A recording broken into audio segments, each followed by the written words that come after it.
never will be. And you know it. With a tear in my eye. The cream of the crop. Acknowledge me.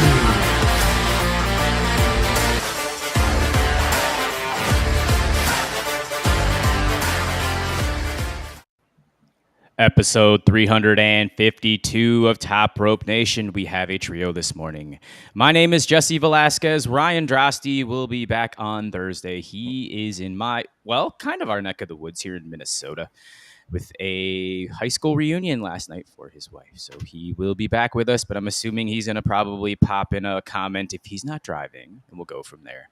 But we have a special guest with us. We'll get to him in a moment. Justin Joint and his 37 slams. How are you doing? I'm curious if anybody gets that reference. I am doing pretty good, sir. I just made a pot of coffee, so I am rearing to go. 110%. I'm with you and on brand, of course. So Top Rope Nation, you can get your apparel. Got the little Top Rope Nation unplugged coffee mug this morning. Justin's all geared up. And we have a third man who will be making an appearance a little bit later, maybe on a radio station, which is awesome. Something here in the local portion here from Fightful.com. Mr. Rob Wilkins, your first appearance on Top Rope Nation. How are you? I'm very good. Thanks for having me. I'm very happy to be here and very excited to talk some SummerSlam. And you were at the Go Home show here at the XL. Did you enjoy that? I know you enjoyed your seat upgrade.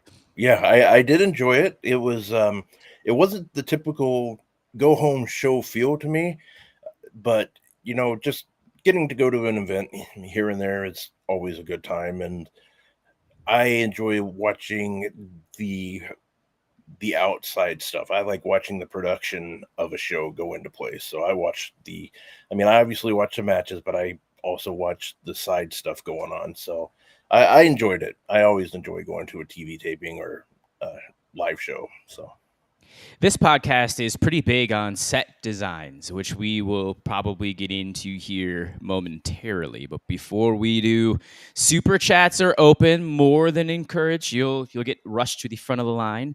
Chats are always open as well, and usually we have a lively Sunday morning group, especially from our contingency in the United Kingdom. And the best way to support the show, of course, is patreon.com/TopRopeNation. We will do our best here to let those wonderful people and their names scroll down here on the bottom ticker. I'm assuming Aaron Graham was down at that reunion last night. We'll have to get word from that later. And we had a lot of our Cleveland, Ohio folks in the chat last night, Justin. It's been a long time since we've seen that, hasn't it? Yeah, it was nice and active. Meanwhile, I'm cleaning up my coffee that I just spilled. Sorry. Oh, no. Well, all right. That's going to be the low point of your day right there. Just spilling coffee. We're going to trend uphill. Absolutely. All right. So I suppose since you're a little thrown off, we're going to start with Rob on this one. We give grades A through F, and it's been about 12 hours since SummerSlam 2024 is concluded from Cleveland. Rob, if you want to go off the top of your head, A through F, what would be your grade for last night's PLE?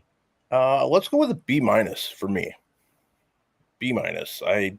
I liked how we got a lot of stories moving and ending potentially. So I think that's what I would give a grade for, B-. Fair grade. Justin Joint. Well, I'm going to repeat myself here to you two, but to kind of tell everybody else here, when I got back into wrestling in around 2010, 2011, wrestling podcasts weren't quite as prevalent as they are today. So, I found some, and the host just kind of, all they did was shit on the product that I wasn't enjoying, that I was enjoying at the time. And I hesitate to do that now because I might be a lost cause when it comes to this product. And I came in very optimistically to SummerSlam 24. I had a good day. It was Irish Fest here in Waterloo, Iowa.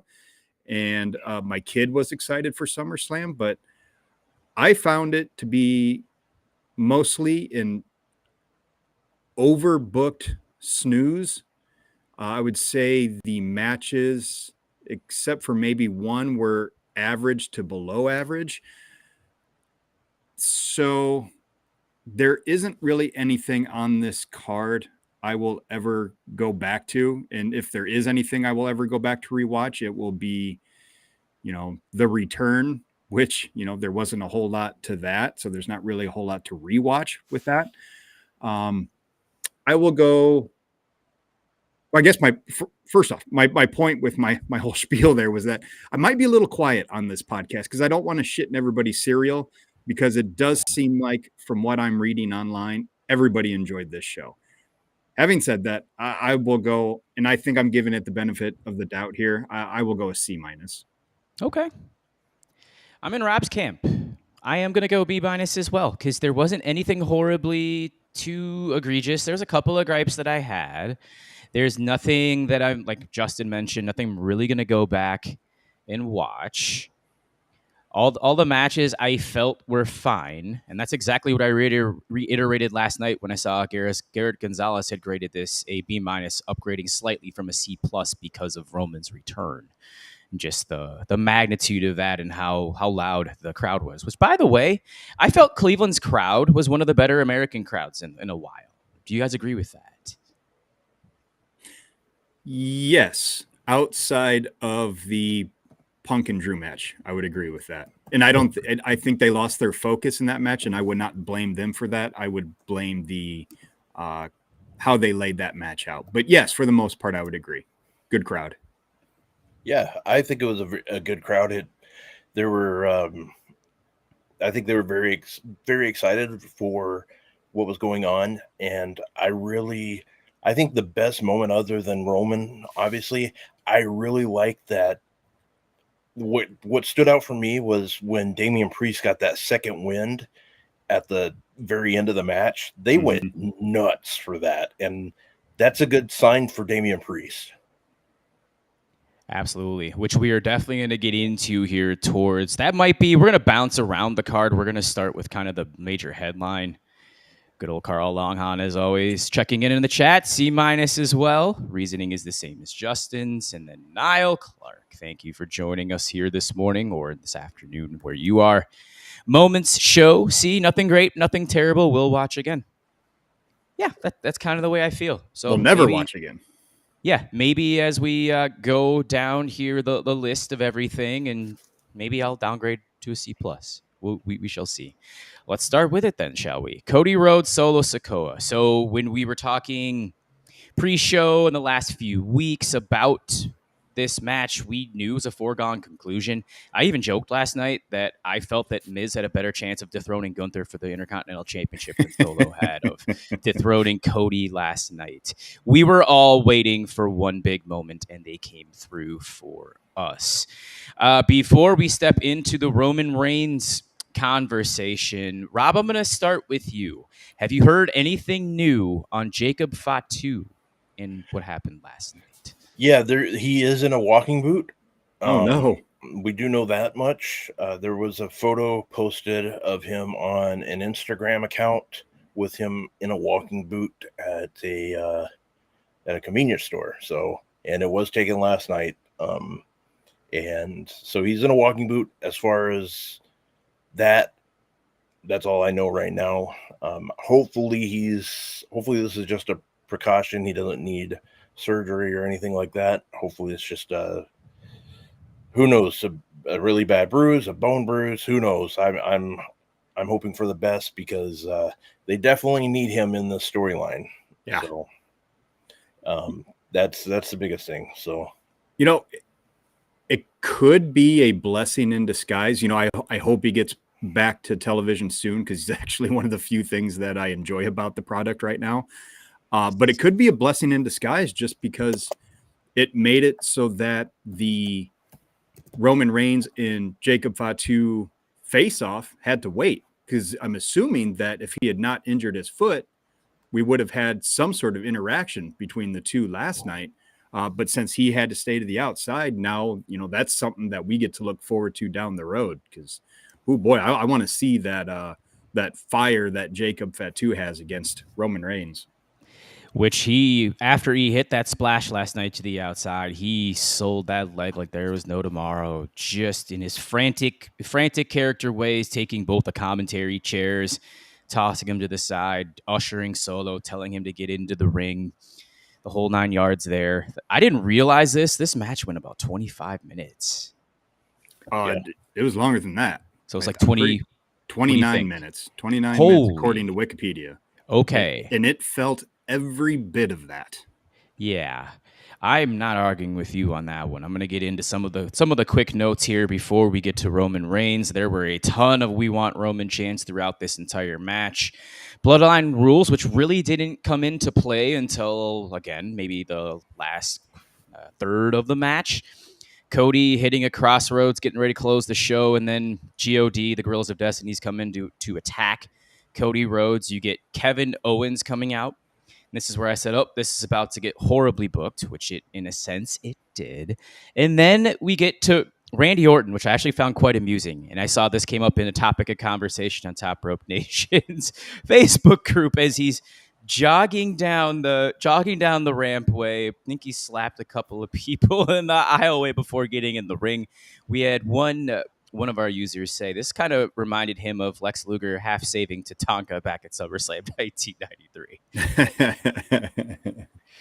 So those two, the Guerrillas of Destiny, Owens and Orton, they ended up taking out God. They actually took out Solo as well, with Cody finally hitting a crossroads, but also only getting a 2 count. So steel steps come in. And then as Cody's getting ready to hit Solo with them, he hits a spear for a 2 count, positions the steel steps directly behind Cody into the corner, misses his hip attack, I suppose we'll call it. Cody hits 2 crossroads. That's when we get Jacob Fatu hitting the ring, playing his current hits because he did the same thing 2 nights ago to secure the tag team championships for the Bloodline with the slam, I believe the Samoan slam into the double springboard moonsault, which is absolutely sweet. And then, he did not hit the finishing Impaler DDT. But that's when all hell broke loose. Then we get, of course, just Solo getting the 2 count on Cody after his Samoan spike. Then we get to the outside. Fatu splashes him. They throw Cody back into the ring. Solo hits a splash in the ring for a 2 count.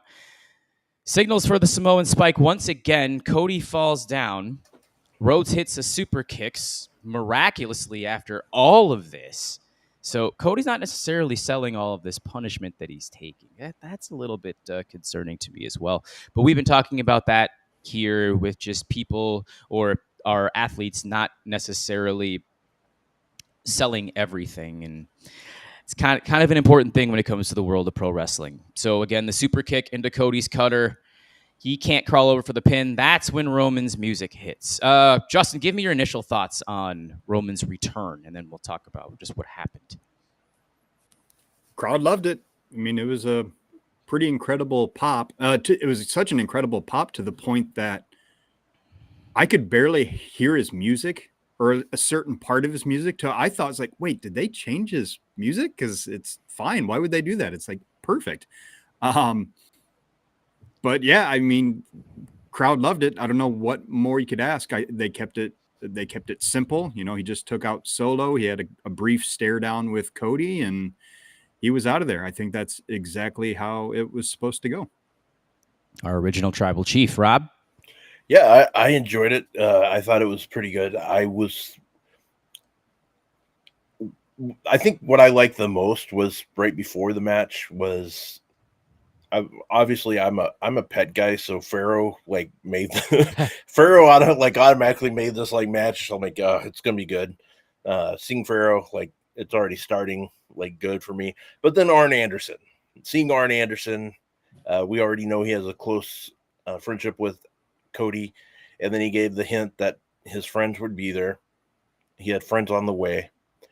For a second, I was thinking when he said that, I was thinking Cody, or I was thinking Kevin and Randy, but I was also thinking, what if it's other friends, that's what came into my mind. So I enjoyed that. Then I knew that when when Roman's music hit, and you're right, you could barely hear it. And I was with some friends, and that didn't help by any means. But it was good to see him, and I loved it. I loved how he took Solo out, and I loved how he just looked at Cody, and you could tell that he still has business with Cody, but he had to take care of more important business right now, and that's the bloodline. And it's going to be good to see where it goes. I do like that they did not have the Usos involved, because I think he does need to work at getting them back. I think them just showing up like everything's hunky-dory, would have been kind of weird. Mm-hmm. So I'm glad they did not just bring them back. I was surprised that we did not see Paul Heyman last night, but I'm okay with that. I mean, that was good, and I just enjoyed it. I loved seeing Solo Sikoa like just screaming at the end, looking like I think we on our account on Fightful, somebody said like when your older cousin takes your candy, like the way he was screaming at the end. So it I enjoyed it. I liked the ending, and Roman was one of those guys where his matches were always like the same. You were getting those interferences, but the thing is you don't realize what you have until it's gone. So it was really good to see him back, and I'm very excited to see where they go now. The one thing they did last night, and they don't do this often, is they kept it brand exclusive. Because Jey Uso right now is on Raw. Sami Zayn could have even made an appearance, and he's on Raw too. So they kept everything on the SmackDown side last night. So definitely give them credit for that. I saw people online throwing out the theory that Jey was supposed to come out. Maybe he was going to be the one to take out Jacob, but once Jacob was injured, that they maybe nixed that. I don't necessarily buy that, but it was an interesting theory. So after that happened, Cody hits one Crossroads, retains. But let's get to this because it's already popped up in the chat. And Rob, I'm going to start with you. Roman finally getting his baby face pop after a decade. Our next person says, Carl, he wonders how Vince feels about Hunter getting the result that he could never get with Roman Reigns getting the organic baby face pop. Are we now going to see Roman ushered to the top of the babyface echelon here moving forward? I think you have to. And the reason why is it's pretty simple. WWE likes money. Which company doesn't? They are going to, sorry, Cody Rhodes, your merchandise sales, you're still going to make a lot of money, but I have a feeling that Roman's going to probably beat you a little bit for a little while. And that's okay, because more money for the company brings more money for the wrestlers, hopefully. So they have to run with it. You have to run with it because Roman's just a glorified star. And I like the comment about Vince not being able to get that pop that he always wanted for Roman. That's the thing. It's interesting. So a lot of us don't care about Vince anymore, obviously. Mm-hmm. But there's a part of me that wonders, like, if he still watches. And I could totally see Vince, like, with that paper in his hand, like, son of a bitch, that he got that pop that I've been looking for. I could totally see that. Like, I could see him just being irritated as hell that happened. So who knows, but who cares what Vince thinks? But I liked it. I'm glad that Roman got that pop, but I also really like that it didn't affect him at all. Like he had that wolf mentality. He was just there for one reason and one reason only, and that was to put Solo in his place. You know what's really, really embarrassing, and really says something to the fact of how behind the times Vince was, I mean, I swear to God, in like 2015, going back as early as 2015, the entire internet wrestling community was crying out, just turn Reigns heel, just make him a heel. Everybody's booing him anyways, and you will eventually get the organic babyface pop, when the crowd falls in love with him as a heel. And that's exactly what eventually happened. It's just crazy. That is an excellent point. And beating The Undertaker, and the next night for 5 minutes, them booing him without saying a word. He looks into the crowd and says, "This is my yard now," drops the mic, walks off. Easiest place to turn him. Yeah, absolutely. So it only took him 3.5 years and a global pandemic to finally turn Roman Reigns heel. Now, one more question, actually probably 1.5 here. We'll talk about the WWE Universal Championship moving forward. I think this is going to kind of fall to the wayside at this point. Simply put, just because, again, with Roman coming back last night and probably garnering more interest for the WWE, that just kind of pushes that championship to the background. Justin, what do you think about that? I don't have a whole lot to say. I 1,000% agree with you. That was probably the one bad thing about Roman returning during a Cody match was it really shone a spotlight on how much bigger of a star he is compared to Cody, who is your big time champion and face of the company right now. Well, not anymore, was the face of the company. And yeah, I'd say it doesn't look good going forward on SmackDown, because who's Cody's challengers that aren't going to be mixed in with the bloodline here? I guess they've kind of teased Randy a little bit, but yeah, I mean, he is definitely going to be taking a back seat to whatever is going on with the bloodline here. Yeah, Randy needs to turn heel. He needs to hit RKO this Friday. Is what they need to do. It needs to start right now. That way, people don't have to worry about the bloodline being involved in this, because we already know that it's going to be between Roman and Solo. They're going to have their story without the title involved. What I would like to see kind of happen is, I think you keep KO face, and they do something where they show KO in the back, like backstage, where he's laid out, and everybody just assumes it's the bloodline, and it was actually Randy who hit him with a RKO. And then he hits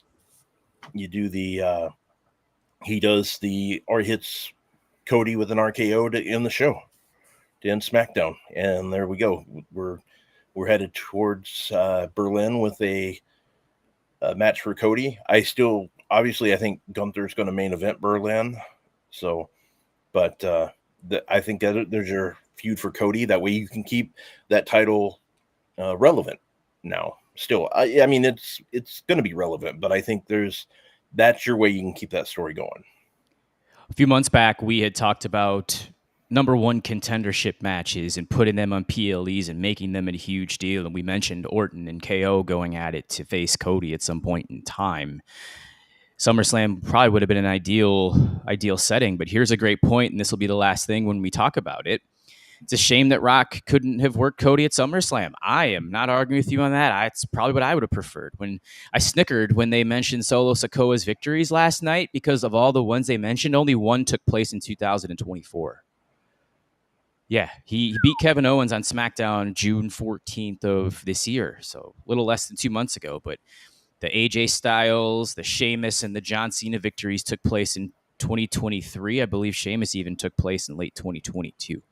So it would have been a bigger main event to have Roman turn on Rock instead of Solo. It's an excellent point. Real quick, just to speak on, the believability of Solo as a challenger. It's like when you combine that with this being a bloodline match, I mean, it was 20 minutes of the match where you're just waiting for a run-in, which was my exact same problem I had with the main event at WrestleMania.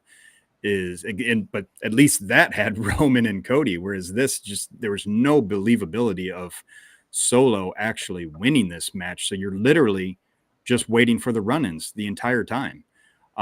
Actually, real quick, my favorite take on this match was from Joseph Monticello on Twitter. which he said this was a house show version of the Mania main event, which means it's both more boring and less offensive. So take that how you will. It was definitely less offensive. There was a lot of Marvel Endgame-esque stuff happening there. Rob, any other thoughts before we move on? Yeah, I give this segment or this whole thing, between Roman, Cody, and where it's going, I would give this part of the show an A for me, because I liked where it's going. I know a lot of people, and you said it earlier, it was overbooked, but sometimes I like the pandemonium. Sometimes I think it's needed, and I still occasionally go back and watch the WrestleMania bit, because that was just very cool. I thought the way they did that. And granted, they went into it again with this, bringing extras in. Granted, you didn't have Cena or The Undertaker, but you didn't need them for this one. But I liked how they did this. I think it was pretty good. They worked with what they had, and I think it went pretty well, and I'm excited to see where the story goes. For the record, I don't mind the run-ins and whatnot. That makes total sense. It just doesn't make sense to me why that would take 20 minutes to get there. Especially in this case compared to WrestleMania, have the match go 10 minutes and then go with the run-ins.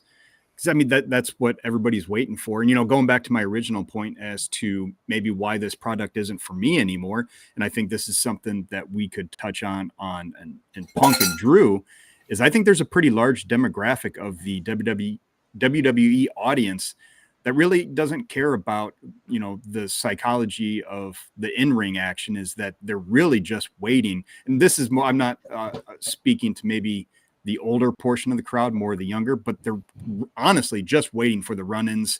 They're waiting for opportunities to sing along with entrances, or even sing along to entrances during a match. We are definitely getting into that here soon. We're going to start back up at the top, because I was thinking the exact same thing that Justin posted last night in the Facebook group, when, of course, at 6:00, right after God Bless America, Triple H's theme music hit, to which I replied, yep, he needs to get his 2 cents in and remind them that they need to cheer him for what he's been doing, because he can do minimal wrong. So there's that. Jelly Roll, once again, playing his hit, I suppose. He's fine. His story's pretty cool. I'll definitely give it that, though. I think he's 39 or 40 years old and just became a very popular artist in the last couple of years. So kudos to him for being able to get there. All right. Well, let's get to this, because with Rhea Ripley and Liv Morgan, Women's World Championship match on the Raw side, Rhea coming out smiling. So obviously she's got the face dynamic for the first time in a long time. Liv Morgan coming out to some boos. There's definitely some engagement there. I'm going to ask Rob this question. They featured a ref cam on the ear last night. I want to know if, yes, thumbs up or thumbs down. Did not like it. But it was just too weird for me.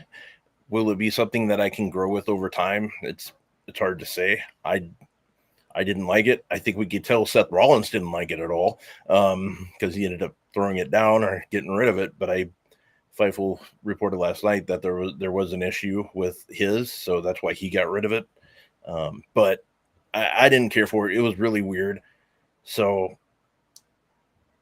but yeah, it was just, it's weird. But if they continue to do it and they make it part of the show and they do it right, I think over time it'll be okay. But for the first time, I think it was just odd,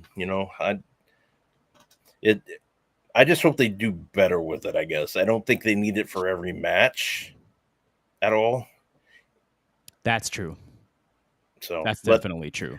I didn't care for it. I didn't absolutely hate it, but I just wanted to make sure it works better. They need to have a better system in place, though, because it's weird for the ref. I think, but I don't know. Just an immediate thumbs down. Yeah. An unnecessary distraction. There might be a way to utilize it in the future if they're creative enough to add to a story or to a match, but just a distraction. I think WCW 1993 tried this with a ref or eye cam on WCW Saturday nights. If I saw correctly, somebody throw in a social media post. So, oh man, I can only imagine how heavy and big that camera was that the ref had to be looking around back then. Poor guy. Yeah. Knowing what they did to him, it was probably like Mark Curtis, like their smallest guy. They had to carry that thing around. Oh, Brian Hildebrand. That one too. Yeah. Brian Hildebrand. He was good. So Rhea Ripley, her last singles loss was to Liv Morgan in terms of television back on May 30th, 2022. Michael Cole made that point as well. I was just making jokes throughout the entire time that this is about as competitive as most of Liv and Ronda's matches, which Ronda was like just one-upping her the whole effing time. So clearly one-sided for a long time. I did like the first portion of the Rhea Ripley selling the shoulder and her popping it in using the commentary table. I thought that part was nice. They threw her in an armbar later, and then the weird part, she did not have to throw her shoulder into the turnbuckle like 6 repeated times. It definitely wasn't dislocated. The first time actually made you question it because you actually looked at her arm and you're like, maybe something does look a little bit out of place here. So I did not mind that portion, but to get to the huge portion of this match, we have a second chair after Liv was going to try to hit Rhea with it. Just appears in the corner. Rhea's about to try to hit Liv with it. Dom stops her, saying, "You can't win the title this way." Makes perfect sense. Okay. Liv hits an oblivion. No chair needed here, just on the canvas for a 2 count. Liv acts a little shocked here.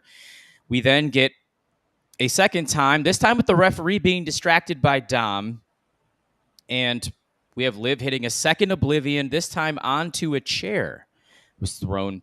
Perfect way to beat Rhea here. 1, 2, 3. Liv retains, like we all said here over the last couple of weeks. It takes a couple of minutes, and then afterwards, Dom plants a big old kiss on Liv, and we don't know what that means for the future of Judgment Day. We think we know what it means, and yeah, it's a perfect way, I think, for Liv to retain and to continue to get heat. Rhea can now have a chase to move forward to. Rob, give me your thoughts. My first thought is, what does Dominic Mysterio have on the higher ups to be able to go into one relationship with Rhea Ripley and then go to a relationship with Liv Morgan? The guy's living the high life there. But the other thing is, I enjoyed how they did this. I think it was good. There's still some things that I have questions about, because if you go back and look at the Liv Morgan Finn Balor situation, they showed like Finn being in the car with Liv before on Raw, the key card type stuff. I'm very curious to see where this goes, and we'll get into the Finn Balor aspect here shortly. I know I like it. I like where they're headed, so it makes sense. And I know we know what this business is, and the thing is, too, is I still would not want Rhea Ripley mad at me. That's the thing. Kayfabe and all, I still would not want that woman mad at me. It is what it is. So I liked how they did it. I liked how Dom got the win for Liv. The chair slide was pretty good how they did it. And I'm hoping on Raw they do some more storytelling out of it, and we know where they're headed.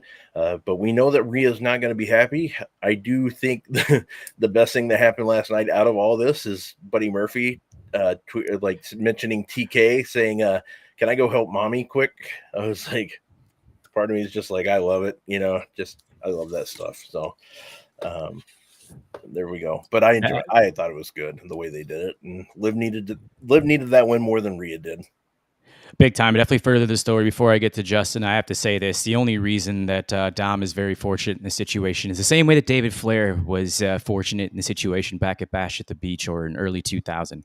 His last name, Stacy Keibler, Tori Wilson, Dom Mysterio with Ray.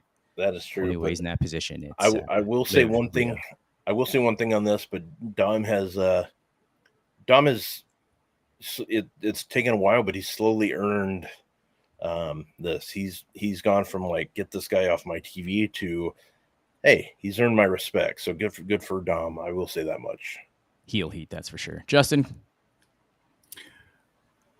I don't hate where they're going. I just did not enjoy how they got there between the ropes. I don't know if it's a lack of chemistry between Rhea and Liv, or if it was just maybe a timing issue on this one night, or, you know, to Carl's point, maybe if they were trying to cover up a lingering injury with Rhea. But I thought the match was pretty sloppy for the most part. I thought there's parts of it that didn't make sense. You would think with the way it played out that Dom was going to help Liv all along, yet at one point he shoved Rhea out of the way when Liv did a dive. So I don't understand what the point of that was. That didn't make any sense. Or maybe it's just the fact actually, Ryan Drosty, if you're listening to this, earmuffs, because I believe you're a fan.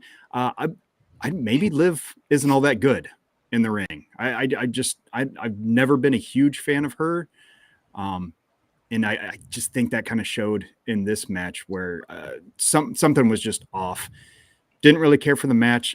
I don't dislike the stuff at the end at all. I pray to God this is the end of the Judgment Day and they just start something new, you know, on both ends, on both sides of the aisle. Also, speaking of which, kind of weird that both brands are telling the exact same story at the same time with these factions kind of splitting down the middle. Yep. I mean, this was my initial thought last night. Thank you so much. So, Finn, JD, Dom, Liv faction creation. I think that's definitely the way to go. And then, Damian and Rhea, which we're going to go to Damian and Gunther right now. I feel like we'll just bounce back and forth and probably close the show with the other big match, at least in terms of our eyes.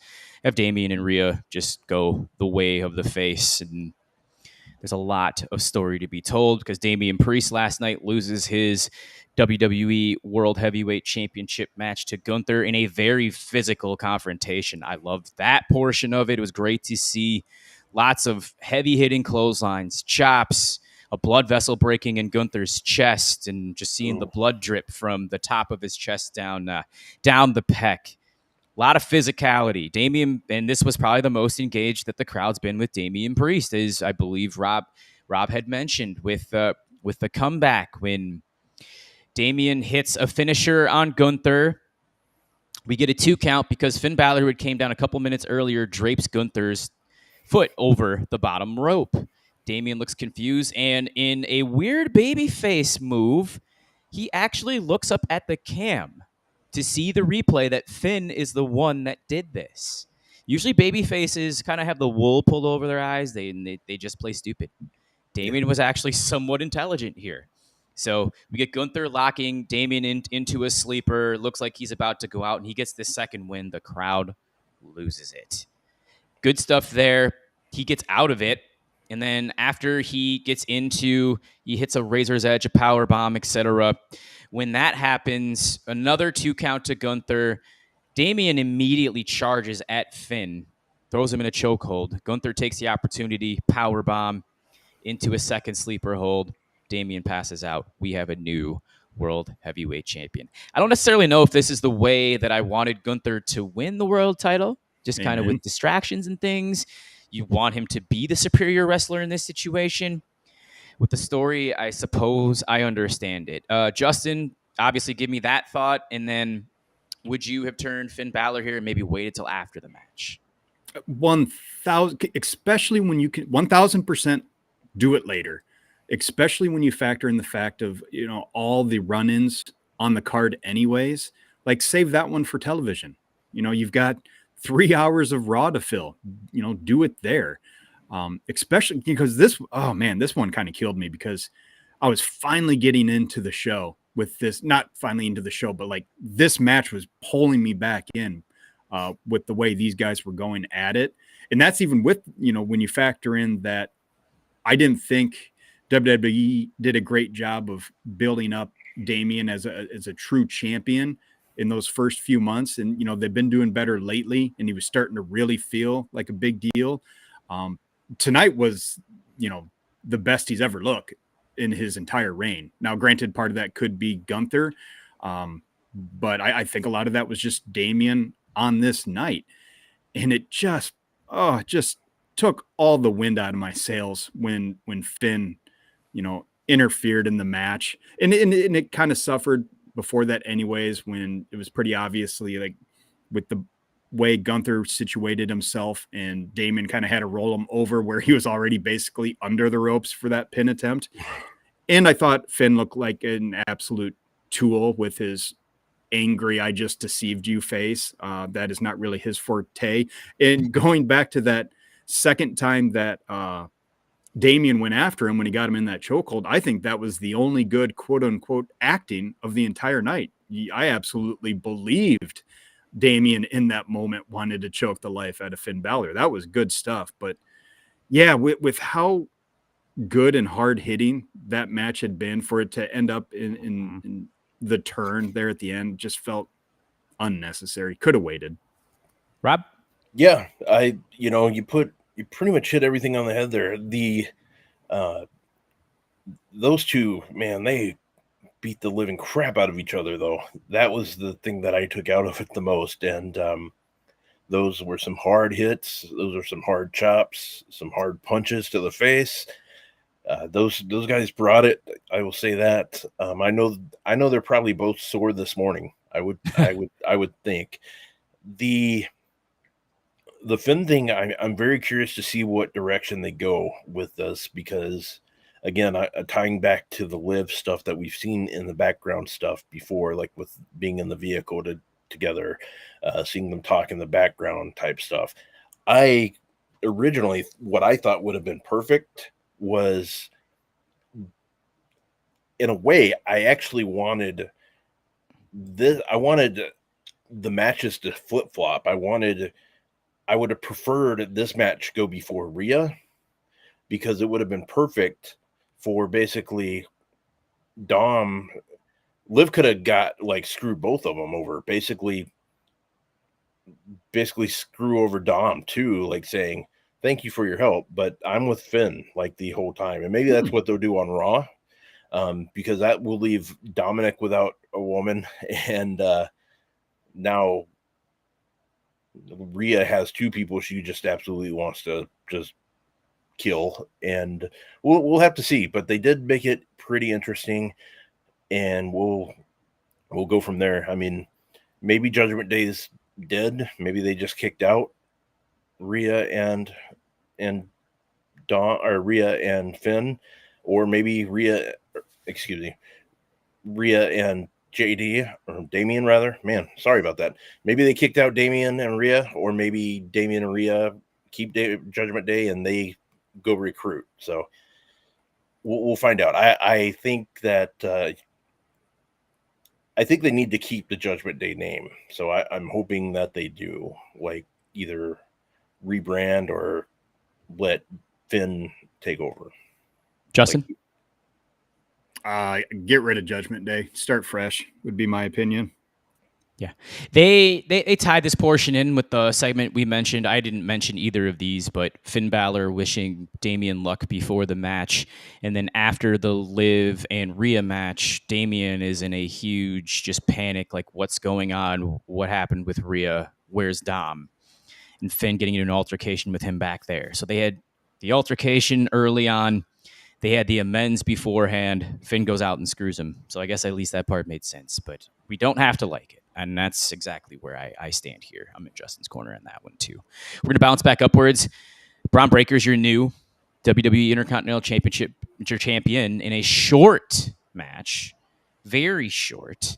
Solid. I mean, it was fine, but it took I don't know. There really wasn't necessarily a huge build throughout this match, and I guess it wasn't really necessary. It's the 16th Intercontinental Championship change to take place at SummerSlam. I guess it's out of 37 cards, not too shabby. Ends up with an exploder suplex from Sami. Bron counters the haluva kick. He dodged it, I believe, a couple of times early in the match here at the tail end.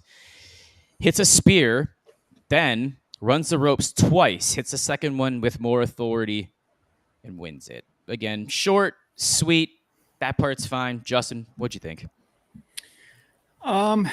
Felt a little backwards to me.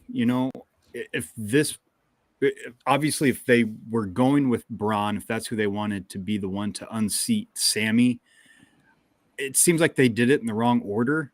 If you're going to do this sub 6 minute, basically squash match for having win, do that at Money in the Bank, and then have that match at, Money in the Bank where they had, almost 15 minutes.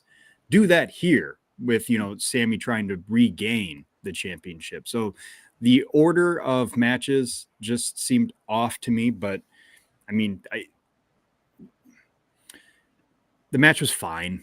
It was the, second match of 5 or 6 that had the person moving out of the way and the other one spearing themselves into the corner ring post. Was a trope that was used in almost every single match all night long. Whatever. 2 stars, 2 humps. 2 humps. Rob, what'd you think? I thought it was good. I agree that why not do this at Money in the Bank and just give Sami a rematch here at SummerSlam, but I guess there was a reason why they didn't. But I'm very curious to see what they do with that in a minute. This title run for Bron. I don't see it going as long as Gunther by any means. Good for Bron. Let's see what he can do with it. He had a weird baby-facious promo last night after the show went off, or after the SummerSlam show. It was right in between Cody Rhodes and Triple H's press conferences, where he was just very thankful and humble, and even praised Sami Zayn as well for his performances, and just he's a surefire Hall of Famer. It was really odd. He was hanging out with Big E, commentary, Wade Barrett, Jackie Redmond, and the likes, and had to put that into perspective. Again, he was just very down to earth, which is not something you would expect out of his character. Just this freakish athlete, and he's just been attacking people from behind, kind of left and right, in sort of a chicken shit fashion. Let's get into this Gunther thing before we go into the women's title match on SmackDown. Rob, let's start with you first. Who should who should be the first challenger for Gunther? And obviously, it's going to be at Bash at Berlin. Well, I think I hope they go with Dragunov just for for me. But because I think we're gonna get Damian Priest and Finn. I think Damian's gonna be just pissed, and obviously he'll get his rematch down the road, but I think go with somebody like Dragunov and Gunther. Give Germany something that they would want. I don't. It wouldn't surprise it, as weird as this sounds, and knowing the way how WWE sometimes books, and this would sound strange. It honestly would not shock me if Gunther calls out Sami Zayn, and the reason being is he doesn't like that he lost to Sami, and I think that'd be very weird considering that Sami just lost the Intercontinental title, but that's the only way they can make it make sense is by having Gunther call him out. So we'll have to see. But that's just to avenge his loss from earlier at WrestleMania. Justin, who would you go with in this situation? Boy, I'd probably go with that Sami Zayn scenario, to be honest, because at the very least you're going to get a great match out of that.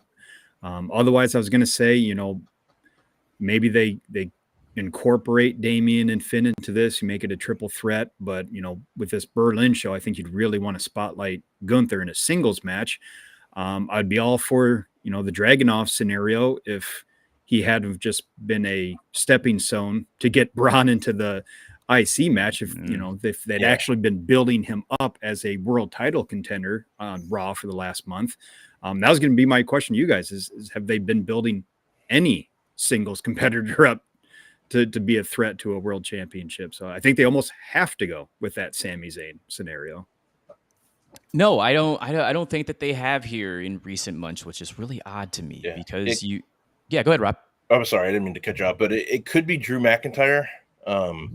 Still, yeah, I mean, potentially. I mean, because I think we're gonna see Seth and CM Punk go at it, but there's still a potential that we could see Drew in this match. Yep. So there's that. There's the triad, which we had talked about a couple of weeks back. It was with Drew, Seth, Punk as your options. You got Dragunov, you have Sami Zayn. I feel like they've already kind of dropped the ball. Ilya Dragunov in his presentations ever since he's come up to Raw. I mean, granted, he lost to main event Jey Uso at the King of the Ring quarterfinal, I believe, and people were disappointed in that. I kind of was as well. But then after that, you had a chance to resurrect it and have him go on a win streak, and instead he's just kind of been secondary in a Ricochet, Braun Breaker, Sami Zayn program. So there really hasn't been much of a build here for that. Women's championship match, because we're going to close with probably maybe the biggest talking point of the entire show. Bayley, Nia Jax. I missed a good portion of this match. This was the part where I just decided to get some food. So ended up catching the last 3 minutes or so. As somebody mentioned in our Facebook group last night, is that Bayley's championship reign has been very underwhelming. And you're not getting any arguments here with me on that. And Nia Jax ends up winning the women's title last night from Bayley. Tiffany Stratton runs out thinking that there's going to be a Money in the Bank cash-in with a referee running that down. Bayley cuts her off at the head. That allows Nia to end up hitting a couple of power bombs, a couple of annihilators. She's the champion. Her and Tiffany walk away. This story is going to continue. This will now be only the second time in 8 years that the women's Money in the Bank contract has not been cashed in at SummerSlam or beforehand. Carmella in 2017 waited till, I believe, the SmackDown after WrestleMania to finally cash it in and win the women's title. Rob, give me your thoughts on the whole thing as a whole. I think Bayley's title reign didn't go as well as I wanted it to, but I think a lot of that was WWE's fault because they didn't really promote her much. And I thought that was very odd.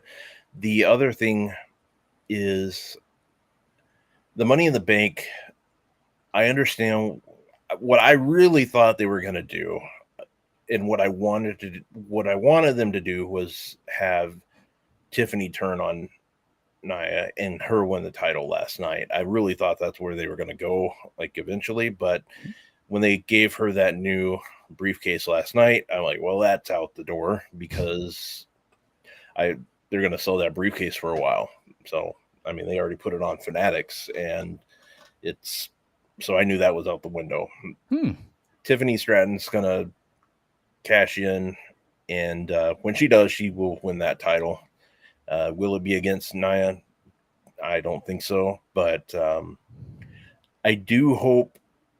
I don't want Bayley to turn heel. I think Bayley needs to be a face. I think I like her more as a face. She does great mic work either way. Yep. I do hope that we start maybe seeing the Bianca Bayley feud start.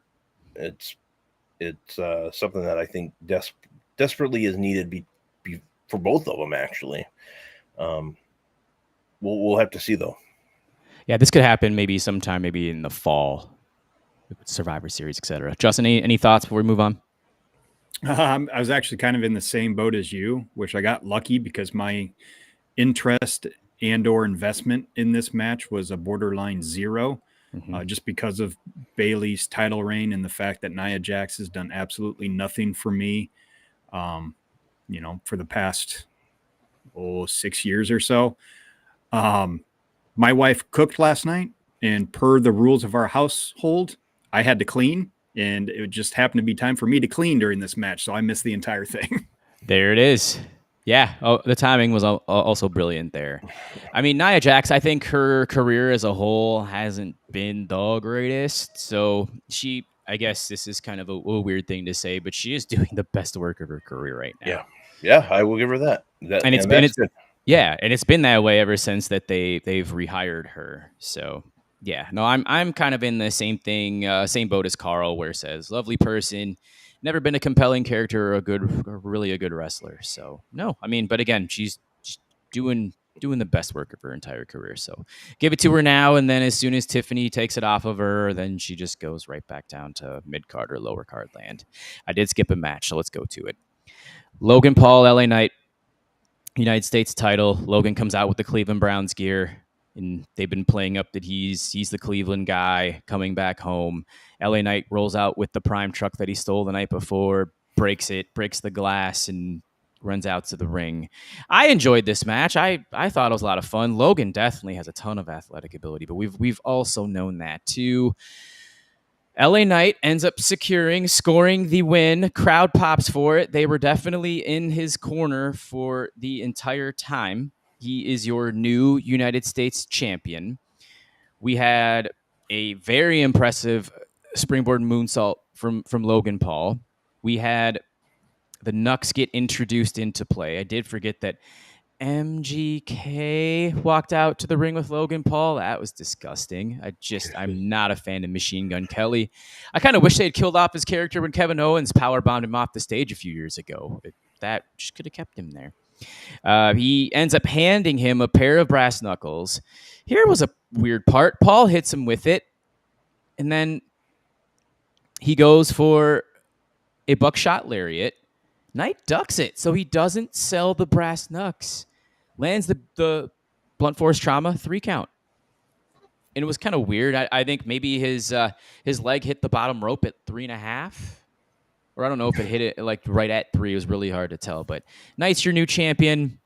Match was very entertaining. Crowd was definitely into it. Justin, any thoughts? Kind of with a lot of this stuff, I didn't mind the outcome. I just didn't enjoy getting there. The match was okay. Yeah. I thought it's just so weird how a lot of it is just, and this for a lot of Logan Paul matches, it's just a lot of setups for your heel to do big baby face high spots, which is just very odd to me. I'm glad LA Knight won. He is undeniably charismatic and great on the mic, and then as colorful he is in those categories, I think he is as bland in the ring. He just doesn't do a lot for me in between the ropes. And I guess I will just repeat myself from our Facebook group. What a waste of a productive sweat glands on such a deplorable garbage human being. I wish we could transfer those to somebody like Sami Zayn. Get Logan Paul off my television. Yeah, his true human being side is starting to come out the last few days. Rob, any thoughts on the match? I thought it was a very good match. I do think it was weird, like at the beginning with Logan Paul coming out, and you have Machine Gun Kelly in a hoodie in security guard, and he turned around. And I thought that was just very odd. I'm like, what's the point of this? The other thing too that there's 2 things that come to mind is LA Knight needed this win badly. You needed to get this belt on him now. Yes. Otherwise, you were going to have an issue because I think people were just going to stop. I think they were going to be done caring about him. They're like, oh, he never wins. So I think they needed to go this route. The other thing too is you said it earlier. Logan Paul can do really damn good stuff in the ring. And that moonsault was just, I'm glad he didn't get hurt, because for a second I thought the way he landed and his knee, the way it looked, I was like, wow, he came close. But it was a spectacular move. The match was pretty good. His matches are very similar to the Roman Reigns bloodline, where somebody's getting involved, like one way or another. Yeah. So other than that, I mean, it was a good match. I thought it was better than I anticipated. I can say that much. You're talking about him almost being injured. I thought that would have been from the superplex off the top rope. He took a pretty nasty landing on that one. And I believe Triple H even said coming out of the show that him and Jacob Fatu are pretty banged up, but hopefully no serious injuries for Jacob anyways. Yeah, it was a modified brain buster from the top where Logan landed on his head. Maybe knock some common sense into him. Doubt it. We also saw a weird clapping segment with Stephanie McMahon in the crowd. She ever clapped before? Was that her first time? Mm-hmm. She made Nicole Kidman at the Oscars look like a pro. 57,000, I believe, announced last night. So they only over embellished the crowd by, I think, a little less than 2,000 people. Normally it's a lot more. I think, if I saw WrestleTix correctly, is 55,800 distributed, and they announced 57,700 last night. So, like, hey, they were within the ballpark range for a change. Good for them. All right. This is a good way to close. We'll probably get some chat interest. Drew McIntyre, CM Punk with Seth Rollins as your special guest referee. We had a lot of callbacks to 1997 SummerSlam with Punk and the black and pink tights for Bret Hart. Drew McIntyre kind of with the same vest outline that The Undertaker had in 97. And Seth Rollins, when he finally took off his egregious shoulder gear, kind of looked like HBK with the shirt and the pants from 1997 as well. And I really liked the way the match started. The first 3-5 minutes, punches, kicks, it looked like a fight. Seth was trying to actually impose himself too, saying, I'm trying to call the shots here. So he was interjecting himself in a sense. Some of his 3-count calls, they weren't even 3-count calls. I think Punk was just kicking out too quick, or Seth was getting down too slow. We had that portion going. But then, all of a sudden, it just turned into a bracelet storyline about halfway through. That's where it's a little questionable. We know, like, the sentimental value for some folks might be higher than others when it comes to their wife and their dog. But they really, and I know that had come up in maybe prior weeks past on Raw when the bracelet was taken. But when it came to Drew's portion of it all, was I've gotten screwed by Punk 3 separate times for this world title. I hate you. I'm gonna beat you. I'm gonna beat you up.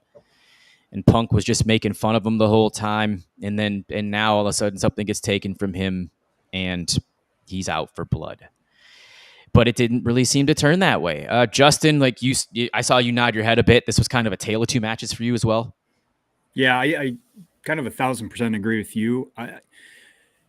The face-off at the beginning, I was super into it. I do agree with a lot of people who have said that they may have missed like the boiling point of this feud by, a few weeks to a month.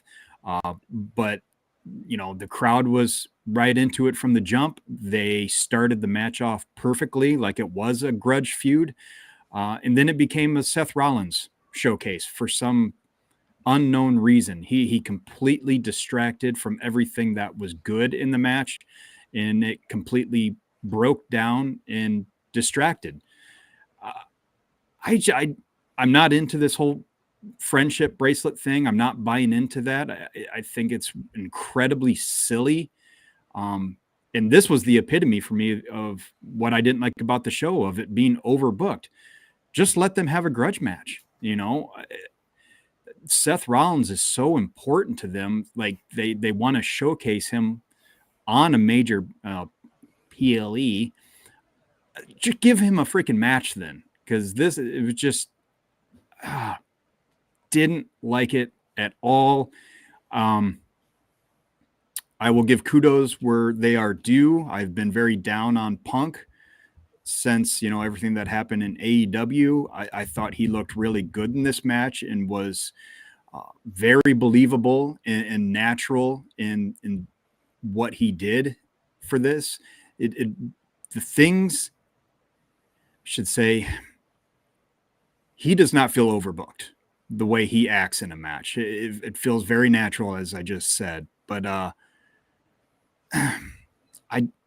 lot of it just didn't make any sense. Why did Seth hesitate at the 3 count? He's been down on Punk this entire time, and I didn't see enough between him and Drew to warrant that. It was like they literally just wanted to have that moment from SummerSlam 97, which I was happy that they teased it, but didn't do a complete copy of SummerSlam 97 with the moment with the chair. So, God, yeah, they just, for some reason, they can't get out of their own way, they being the booking committee when it comes to these kind of matches. Rob? Yeah, I think the key thing too about the not being copycat was we didn't get the nasty loogie that Brett gave to Sean that time. I think that helped. It is weird that it came down to a friendship bracelet. If it was a Taylor Swift friendship bracelet, I think this makes a lot more sense because there's the money value in for it. But yeah, it's just very weird. And then at the end, he still doesn't get it. I think that's. I mean, they left that part open for Drew and CM Punk to continue because CM Punk's still going to probably go after it now because he wants it. He wants it. I know they're going to go towards. This is eventually headed towards a three-way match. Will it be at Bash at Berlin? I don't know. I think they do need to have Seth versus CM Punk first. But we'll have to see. There is general understanding that none of those guys like Punk, and Punk doesn't seem to like those guys either, and that does make interesting TV. But those guys like to make money, so they're being professional about making money, and it'll be interesting to see where they head. I thought the match was better than it was going to be. Was it overbooked? Yes. I am glad that Punk's okay. The match didn't need a belt. It needed a bracelet. So, yeah. That's good call, movie. But yeah. So, other than that, I thought it was pretty good. I am curious to see where they go directional-wise. Justin, what would happen if that bracelet was taken from you? I'd get over it pretty quick. Another point by Mubino. Being offended due to a bracelet taken was authentic Punk. Weak body, weak mind. I'll get to some closing things on here. There was a little rehashing of AEW All In with Drew swinging Punk into the announcer's table twice. We had that. Which don't tease that unless you can blade. Because that was the point in that match where Punk got color, which is another thing that this match could have used some of. I almost was tricked into thinking something was coming when McIntyre slingshotted Punk underneath the ring. I'm like, maybe they'll pull something out here, because if Cody can do it, maybe Punk can. Shades of 97 as well, with McIntyre grabbing a chair, getting ready to hit Punk with it. Rollins stops him, takes the chair away. Rollins runs at Drew, and he almost hits Punk's, but stops dead in his tracks. So, kind of tease what we all were thinking was going to happen. Eventually, we get to a point where Punk lands a GTS on Drew for a 2 count. This was after Drew threw Seth into Punk. Punk then starts to argue with Rollins as he gets back into the ring because of the 2 count that he felt was apparently slow. Seth says, "It's not always about you, asshole." And then Punk hits a GTS on Seth, which then we get to the finish with Punk hitting Drew hitting a low blow onto Punk, connecting with a Claymore. Seth kind of takes his time here on making the 3 count, and I was wondering why. Maybe it was due to McIntyre throwing Rollins into Punk, but then did he forget that when Rollins and Punk were arguing? Again, things were just overbooked here, Justin. Yeah, to Niles' comment he just made in the group chat, like, boy, that's the understatement of the year, saying Seth Rollins isn't as cool as The Rock was in 1999. Yeah, Robert. Go ahead, Justin. All I'm going to say is it just everything Seth did at the end felt completely shoehorned into this match and this feud.